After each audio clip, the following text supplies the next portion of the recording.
एक नई वीडियो के साथ आज मैं फिर हाजिर हूं, आपका होस्ट दोस्त विक्रांत जोशी। आपका स्वागत करता हूं मेरे रिव्यू मास्टर में, जिसमें हम लेकर आते हैं वर्ल्ड अफेयर्स और डिफेंस की दिन भर की टॉप खबरें। तो चलिए जान लेते हैं। अपनी सबसे पहली खबर की बात करेंगे हम लोग मानिक इंजन से लेकर आ रही है। मानिक इंजन, जिसको कि स्मॉल टर्बोफैन इंजन यानी कि STFE के नाम से भी जाना जाता है, इसमें थोड़ा सा मॉडिफिकेशन के लिए GTRE जो कि DRDO का पार्ट है, वो अब प्राइवेट पार्टनर के साथ कोलैबोरेशन करने के मूड में है। असल में ये जो STFE है, ये इंजन लगभग 4.5 किलोन्यूटन का थ्रस्ट डेवलप करता है, जो कि इसको एक सबसोनिक क्रूज मिसाइल में इस्तेमाल करने के लिए उपयोगी बनाता है।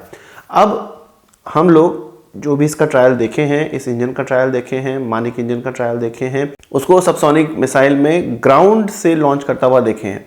अब अगर इसको हमें एयरक्राफ्ट से लॉन्च करने योग्य बनाना है, इस मिसाइल को, या जिस मिसाइल में इस इंजन का इस्तेमाल होता है, तो इसके जो फ्यूल को भेजने वाला यूनिट है, जो कि फ्यूल की मात्रा को गवर्न करता है, उस यूनिट को रीडिज़ाइन करना पड़ेगा। क्योंकि जब ये एयरक्राफ्ट लॉन्च मिसाइल में लगा होगा, तब इस इंजन पे अलग तरह का टेम्परेचर, अलग तरह का प्रेशर लग रहा होगा, बजाय कि उसके जब ये ग्राउंड से लॉन्च किया जा रहा होगा। इसलिए GTRE का ये कहना है कि प्राइवेट पार्टनर के साथ इस कोलैबोरेशन में एक नए फ्यूल यूनिट को डिज़ाइन किया जाएगा और उसी को बनाने का प्रयास किया जाएगा, जिससे कि इसके इंजन में थोड़ा सा परिवर्तन हो सकता है। आपका इस पर क्या कहना है, कमेंट बॉक्स में बताइएगा। अब बात कर लेते हैं भारत के एक्सपोर्ट में एक बड़ी कामयाबी की, जो कि आर्मेनिया को हथियार बेच के निकल कर आ रही है। ये खबर असल में एक ट्राइजेन 155 यानी कि ट्राइजेन नाम का एक आर्टिलरी गन है, जो कि अभी अभी लाइमलाइट में सभी के आया है, मतलब सबकी जानकारी में अभी अभी आया है। और आज ही ये खबर आई है कि ट्राइजेन नाम का ये 155 mm का आर्टिलरी गन आर्मेनिया को बेचा जा रहा है, या आर्मेनिया इसको खरीद रहा है। खास बात इसकी ये है कि ये ट्राइजेन नाम का जो आर्टिलरी गन है, ये भारत और फ्रांस के संयुक्त प्रयासों से डेवलप हुआ है। यहाँ पर भारत की कोई सरकारी कंपनी नहीं इन्वॉल्व है, यहाँ पर इन्वॉल्व है कल्याणी ग्रुप या भारत फोर्ज, जो कि इस गन के मैन्युफैक्चरिंग में बहुत महत्वपूर्ण भूमिका निभा रहा है। कुछ 2014-15 के समय में एक एग्जीबिशन में इस गन को सबसे पहली बार देखा गया था। तब ये नेक्स्टर के साथ आई हुई थी, जो कि फ्रेंच कंपनी है, अब इसका नाम चेंज हो चुका है। वहाँ पर उनके पोडियम में ये आई थी, ये गन आई थी, इसको डिस्प्ले किया गया था। यहाँ पर ये कहा जा रहा है कि ये जो गन है, ये फ्रांस का डिजाइन है और इसके सब सिस्टम और इसका निर्माण भारत के अंदर होएगा। यहाँ पर कुछ लोगों का ये भी कहना है कि आर्मेनिया के द्वारा महंगे फ्रेंच प्रोडक्ट अफोर्ड नहीं किए जा पा रहे हैं, इसलिए फ्रांस ने एक बीच का रास्ता निकाला है कि भारत के अंदर इसका निर्माण होगा, भारत के सब सिस्टम इसमें लगे होंगे। केवल आर्मेनिया को फ्रांस की तरफ से एक सपोर्ट कर दिया जाएगा कि भाई ये जो आर्टिलरी गन है, ये फ्रांस भी ऑथराइज्ड करता है और फ्रांस का डिज़ाइन है इसमें, और आप इसको बेझिझक भारत से खरीद सकते हैं। कुछ लोगों का ये भी कहना है कि कल्याणी ग्रुप की तरफ से फ्रांस के ही एक आर्टिलरी गन को लिया गया और भारत के अंदर उसका निर्माण स्टार्ट कर दिया गया है, या कर दिया जाएगा, और इसको प्रोजेक्ट किया गया आर्मेनिया को। जो कुछ भी हो, फ्रांस और भारत का कोलैबोरेशन यहाँ पर देखने को मिल रहा है और आर्मेनिया को एक्सपोर्ट हमारा बढ़ रहा है। हम ये जानते हैं कि आर्मेनिया ब्रह्मोस के लिए भी इच्छुक है, पर भारत ने अभी कोई फाइनल डिसीजन नहीं लिया है, अभी बहुत अर्ली स्टेज में है। इसके अलावा बहुत से हथियार आर्मेनिया के द्वारा भारत से खरीदे जा रहे हैं और उसके लिए बातचीत की जा रही है। अभी ट्राइजेन नाम का नया गन सामने आया है। ये आपको खबर कैसी लगी, कमेंट बॉक्स में बताइएगा। अगर अच्छी लगी हो तो वीडियो को लाइक ज़रूर करिएगा। अब बात कर लेते हैं US और भारत के रिश्तों की। और बाइडेन के जाते जाते कुछ 4-5 दिन बचे हुए हैं और एक बहुत बेहतरीन चीज़ US की तरफ से भारत के लिए करी गई है। और ये माना जा सकता है कि बाइडेन के, आप कह सकते हैं कि एडमिनिस्ट्रेशन का ये एक अंतिम प्लान भारत पर था, जो कि एग्जीक्यूट किया जा रहा है। भारत को एक गिफ्ट के तौर पे ये दिया जा रहा है बाइडेन के जाने से पहले।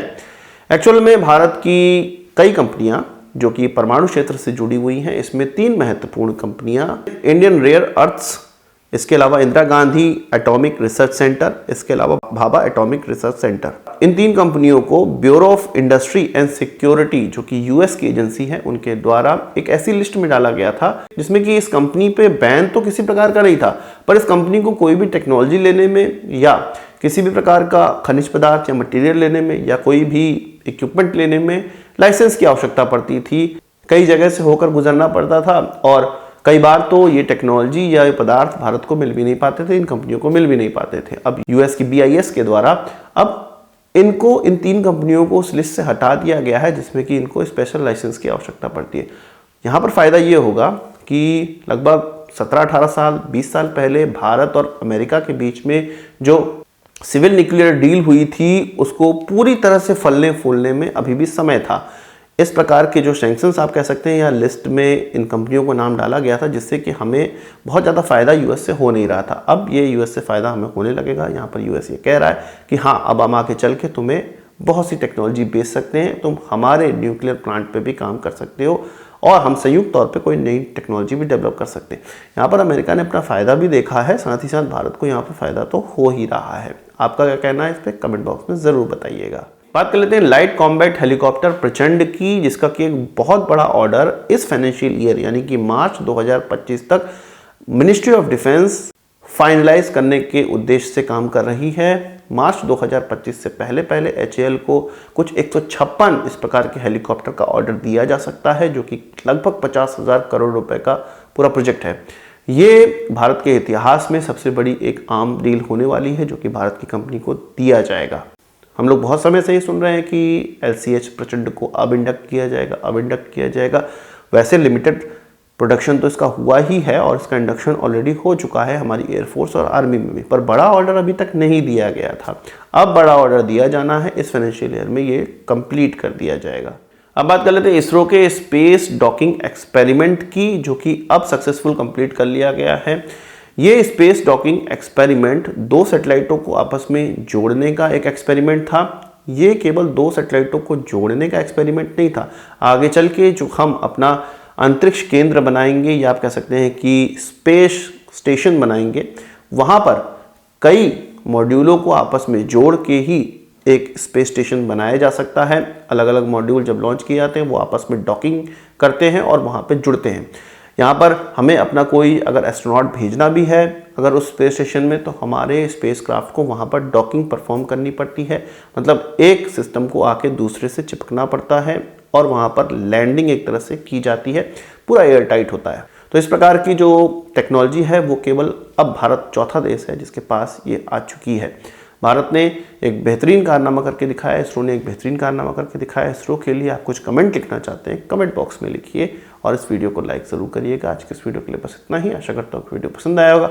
आप इसको एक बड़ा थम्स जरूर देंगे। इस वीडियो संबंधी सवाल सुझाव हो कमेंट बॉक्स में जरूर लाइएगा और यदि आपने हमारा चैनल सब्सक्राइब नहीं किया उसे भी कर लीजिए, क्योंकि हम इस प्रकार की वीडियो लाते रहते हैं। नमस्कार, थैंक यू, जय हिंद।